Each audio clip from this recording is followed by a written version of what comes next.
Pinangunahan ni na Pangulong Ferdinand R. Marcos Jr. at unang ginang Lisa Araneta Marcos ang inaugurasyon ng Phase 3 ng Pasig River, isang bagong yugto sa pagsasaayos ng programang Pasig Bigyang Buhay Muli. Sa kalaw nito ang Plaza Mexico, Maestranza at Fort Santiago sa Intramuros.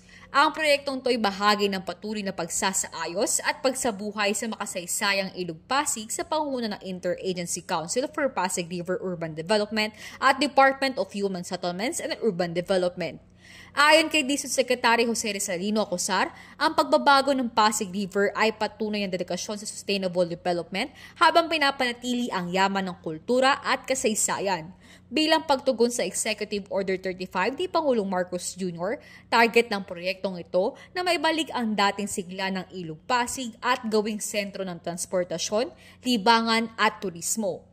Dito sa Plaza Mexico, ipinatupad ang modernong urban design na may ornamental landscaping at open activity area kung saan maaaring idaos ang iba't ibang cultural performances at tourism activities. Sa Maestranza naman, itinayo ang 214 metrong pedestrian at cycling corridor na may 6 metrong walkway, jogging path, bike lane at green spaces. Meron ding open-air historical gallery na nagpapakita ng kasaysayan ng Maynila.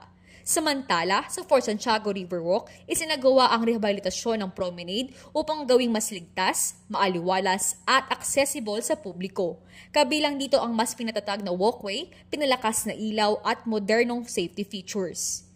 Ang Phase 3 ay bahagi lamang ng kabuuang siyam na yugto ng Pasig River Urban Development Initiative na inaasahang makukumpleto sa taong 2028.